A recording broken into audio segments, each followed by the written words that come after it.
सल्ले अला नबीना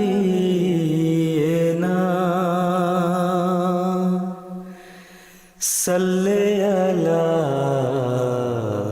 मुहम्मदिन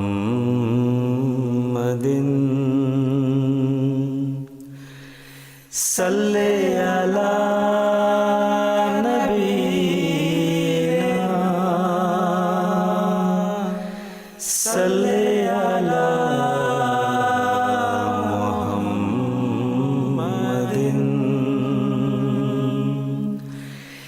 सल्ले अला हबीबना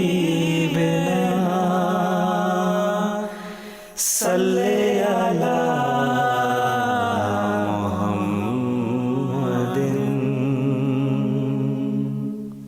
सल्ले अला रहीमिना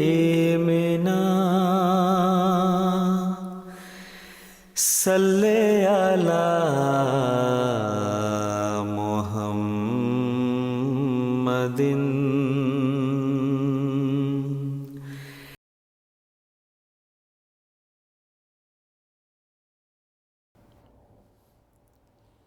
أشهد أن لا إله إلا الله وحده لا شريك له وأشهد أن محمدا عبده ورسوله أما بعد فأعوذ بالله من الشيطان الرجيم بسم الله الرحمن الرحيم الحمد لله رب العالمين الرحمن الرحيم مالك يوم الدين إياك نعبد وإياك نستعين اهدنا الصراط المستقيم صراط الذين أنعمت عليهم غير المغضوب عليهم ولا الضالين آمين اللهم صل على محمد وعلى آل محمد كما صليت على إبراهيم وعلى آل إبراهيم إنك حميد مجيد رب اشرح لي صدري ويسر لي أمري واحلل عقدة من لساني يفقهوا قولي. Sidang para pendengar, Assalamualaikum warahmatullahi wabarakatuh.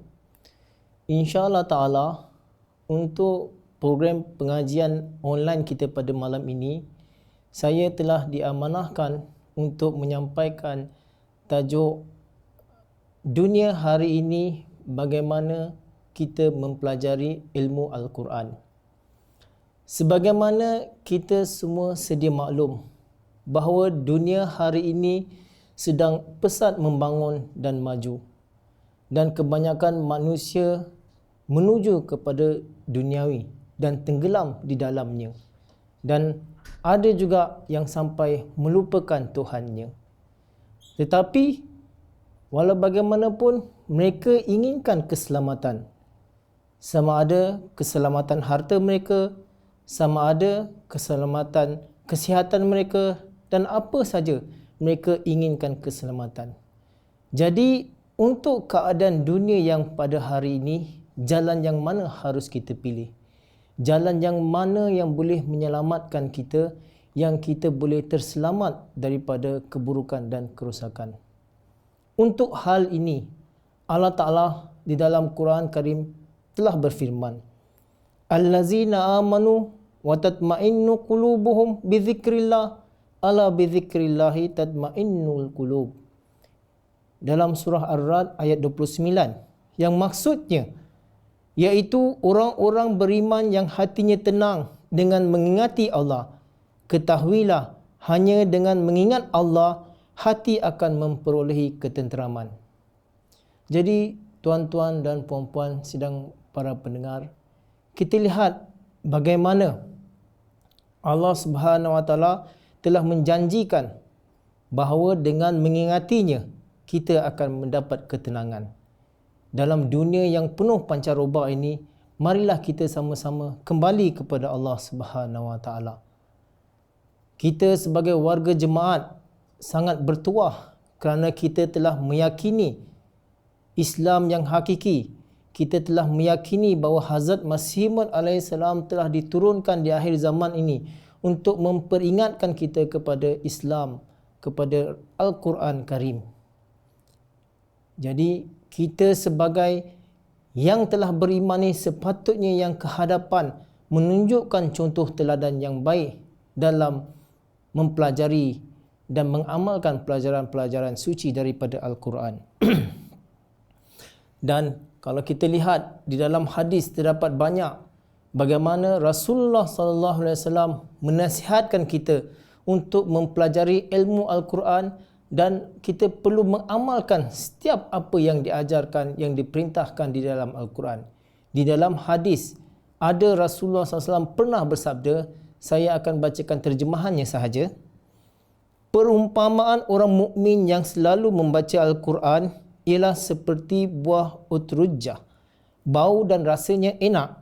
Orang mukmin yang tidak membaca Al-Quran tetapi mengamalkannya seperti buah kurma, tidak ada bau tapi rasanya manis. Orang munafik yang selalu membaca Al-Quran tetapi tidak mengamalkannya itu seperti buah raihanah, baunya harum tapi pahit rasanya. Orang munafik yang tidak membaca Al-Quran seperti buah hanzalah, bau dan rasanya sangat tidak enak. Di dalam hadis Bukhari. Jadi di sini kita dapat menilai daripada hadis tersebut bahawa telah diperintahkan kepada kita untuk mempelajari Al-Quran dan mengamalkannya. Sekarang kita lihat bagaimana Rasulullah sallallahu alaihi wasallam sendiri telah sampaikan orang yang membaca Al-Quran dan tidak mengamalkannya iaitu seperti orang munafik. Jadi daripada hadis ini kita boleh menilai kita di tahap mana. Apakah kita benar-benar adalah mukmin atau Islam yang sejati? Dan seterusnya, untuk memperolehi najat atau keselamatan, Hazrat Masih Maud AS telah sampaikan, beliau AS telah bersabda, jadi kamu harus ingat, selangkah pun kamu jangan bercanggah dengan pelajaran dari Tuhan dan petunjuk dari Al-Quran. Dan aku ingin sampaikan dengan sejujurnya bahawa daripada 17 perintah Al-Quran, jika satu bahagian kecil sekalipun perintah Al-Quran kamu melanggarnya, bermakna kamu telah menutup pintu keselamatan dengan tangan kamu sendiri. Dan jalan keselamatan yang hakiki dan sempurna Al-Quran telah membukanya, dan yang lainnya hanya mengikutinya. Jadi kamu harus baca Al-Quran dengan merenungkannya dan mencintainya dengan selayaknya, yang tidak kamu berikan pada yang lain. Sebagaimana Tuhan telah mengkhabarkan kepadaku bahawa al-khairu kulluhu fil Quran, bahawa segala kebaikan ada di dalam Al-Quran, dan hal ini sangat benar dan sangat duka cita buat mereka yang meletakkan benda lain lebih utama dari Al-Quran. Segala kejayaan, keselamatan dan mata air kehidupan kamu ada pada Al-Quran. Tidak ada satu pun keperluan rohani kamu yang tidak ada di dalam Al-Quran. Jadi tuan-tuan dan puan-puan, para pendengar pada malam ini, inilah keselamatan kita yang sebenarnya. Orang tercari-cari bagaimana untuk mencari keselamatan. Kembalilah kepada pelajaran suci Al-Quran. Selanjutnya, untuk mengadakan perubahan suci, untuk membawa jiwa kita kepada ketenangan, untuk menyelamatkan kita.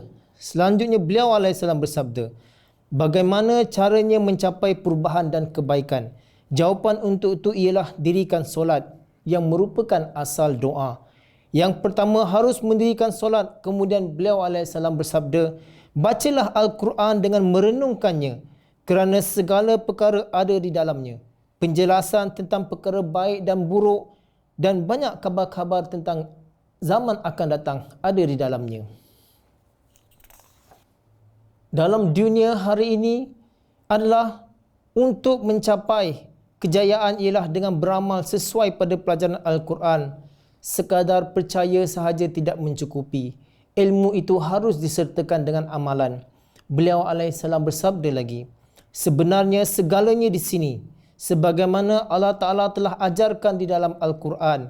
Selagi orang-orang Muslim tidak memberikan tumpuan dan berdisiplin terhadap Al-Quran, selagi itu dia tidak akan menemui sebarang kejayaan. Sejauh mana dia menjauh dari Al-Quran, sejauh itu juga tingkat dan jalan-jalan kejayaan menjauh darinya. dengan mengamalkan pelajaran Al-Quran yang akan membawa pada kejayaan dan sumber petunjuk buat diri kita. Jadi ini adalah satu peringatan yang perlu kita ambil iktibar. Bagaimana kita sebagai orang Islam, kita mengetahui keberkatan, kepentingan dan tujuan Al-Quran itu untuk menyelamatkan umat manusia. Tetapi kalau kita menjauh padanya, alangkah rugi buat orang-orang yang seperti itu. Kemudian, untuk membaca Al-Quran dengan nada yang merdu, dengan suara yang bagus, itu pun bagus. Dan dalam hadis juga menggalakkan kita membaca Al-Quran dengan suara yang lembut dan enak. Namun, ada lagi tanggungjawab yang perlu kita penuhi dan kita perlu tambah kebaikannya. Demi itu, Hazrat Masih Maud AS pernah bersabda, namun tujuan asal kita menilawatkan Al-Quran ialah supaya kita memperolehi kebenaran-kebenaran dan kefahaman, lalu membawa perubahan suci di kalangan manusia. Perlu diingat, Al-Quran merupakan sebuah falsafah yang sangat istimewa dan luar biasa. Di dalamnya ada aturan yang tidak ternilai harganya. Selagi aturan ini tidak diberikan perhatian dan tumpuan, selagi itu tujuan ia ditilawatkan tidak akan sempurna. Dan apabila kita membaca Al-Quran, kita perlu belajar terjemahannya juga. Dan kita perlu memahaminya juga. Dan kita perlu merenungkannya juga. Untuk itu, Hazrat Masih Maud AS di sini menjelaskan, manusia hendaknya membaca Al-Quran dengan banyak sekali. Jika sampai pada tempat diajarkan doa, maka berdoalah. Kerana Tuhan sendiri mahukan doa itu diamalkan. Di mana terdapat khabar tentang azab, maka mohonlah perlindungan darinya dan selamatkanlah diri anda dari perbuatan-perbuatan buruk yang telah menyebabkan kaum-kaum yang terdahulu telah dibinasakan. Di mana-mana ayat yang mengandungi doa, maka di situ sebagai orang mukmin harus berkeinginan untuk tergolong di kalangan orang-orang yang dirahmati Allah. Al-Quran Syarif ialah seperti sebuah taman. Apabila manusia sampai ke suatu kawasan, dia akan memilih bermacam-macam bunga. Dan bila terus berjalan lagi, akan membeli jenis bunga yang lain lagi. Jadi hendaknya setiap kawasan yang bersesuaian, gunakan dan ambil faedah dari sesuatu keadaan itu. Kemudian, di sini ada satu perumpamaan bahawa Hazrat Masih Maud telah menjelaskan ada dua kelompok. Kelompok pertama adalah orang-orang yang tidak mahu menerima Al-Quran, tidak mahu mempelajari Al-Quran, menolak Al-Quran dan dia tidak memahami perkataan-perkataan dari Allah Subhanahu Wa Taala. Untuk itu, mereka ini adalah orang-orang yang telah jauh menyimpang. Kedua adalah orang-orang yang dengan kurnia Allah Ta'ala telah beriman dan telah diberikan Al-Quran yang syifa ini, yang berberkat untuk dirinya. Tetapi dia tidak mengamalkannya. Untuk orang-orang yang lalai dan tidak memberikan perhatian ini, diberikan satu misal.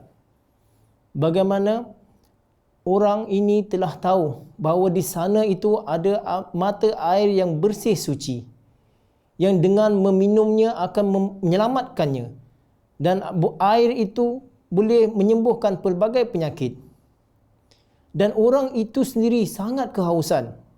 Dan dia sendiri sedang menderita dengan pelbagai penyakit. Tetapi dia tidak pergi ke arah mata air itu, sebaliknya berpaling dari sana seolah-olah dia tidak mengetahuinya. Alangkah malang dan jahilnya orang-orang yang seperti ini. Sepatutnya dia pergi mendapatkan mata air itu, meletakkan mukanya di sana, minum air itu dengan sekenyang-kenyangnya dan merawat dirinya yang sedang menderita itu. Tetapi sebaliknya dia menjauh. Jadi kita perlu ambil iktibar daripada teladan, daripada kisah seperti ini. Kita di tahap mana? Apakah kita seperti orang ini yang tahu Al-Quran itu mempunyai keistimewaan, keberkatan, kebaikan, keselamatan? Apakah kita menjauh seperti orang yang malang itu tadi? Harap-harap kita terselamat daripada orang yang seperti itu. Di lain tempat, Hazrat Masih Maud alaihissalam menasihatkan dunia Islam kepada seluruh kaum muslimin. Beliau alaihissalam bersabda, para muslimin hendaknya di awal lagi memahami nikmat mata air ini, lalu menghargainya. Cara mana dapat menghargainya? Iaitu dengan amalan. Kemudian lihat bagaimana Allah Ta'ala akan menjauhkan mereka dari pelbagai musibah dan kesukaran.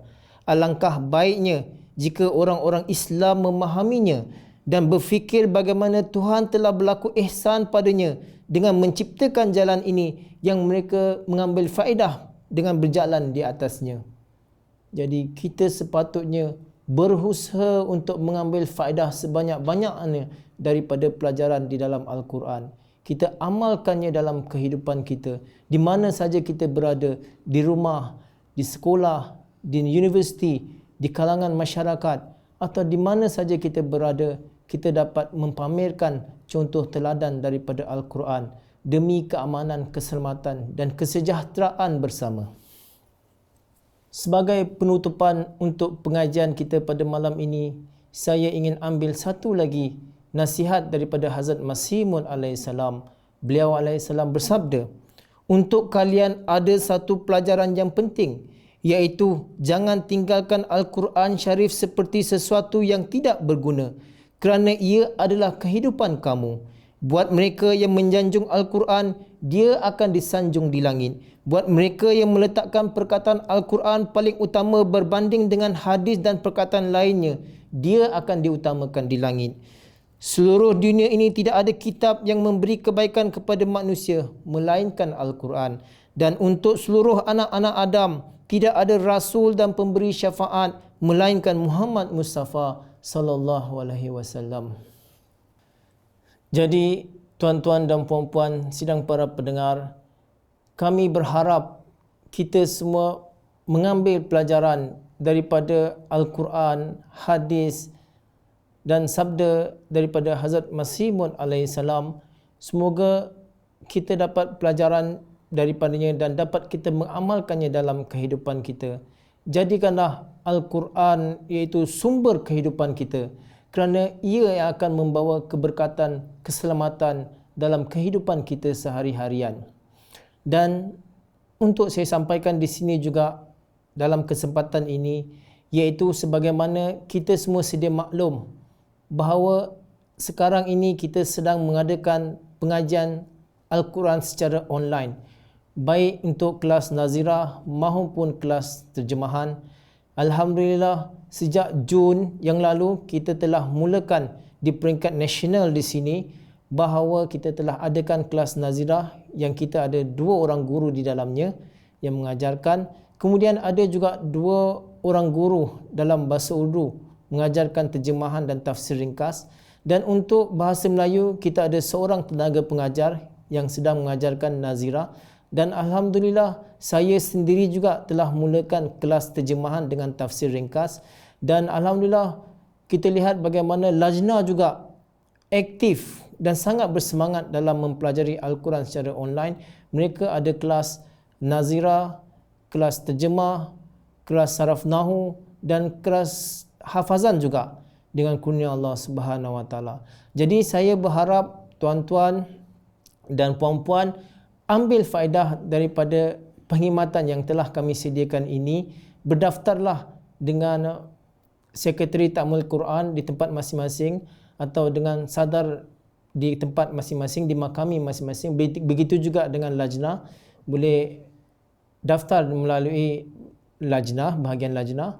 Dan untuk pengetahuan kita juga bahawa kami mendapat maklum bahawa International Talimul Quran Academy Britania telah memulakan program mereka sejak daripada November 2020. Itu pun sedang berlangsung dan mereka sedang menjemput kita semua untuk menyertai, belajar di dalamnya, mengambil faedah dari pelajaran-pelajaran Al-Quran.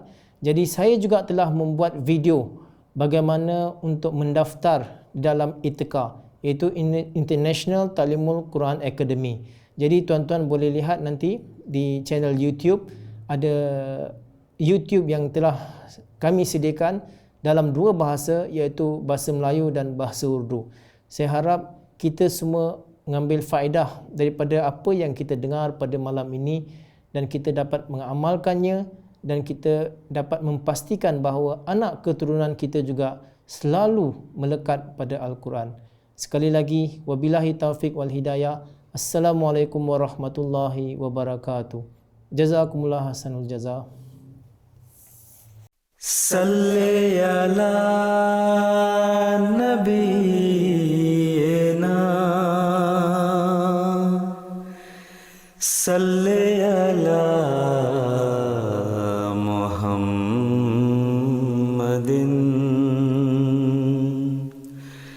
salli ala nabiyyina, salli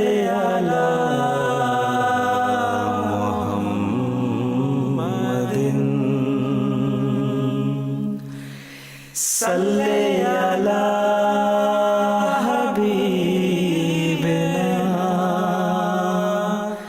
salli ala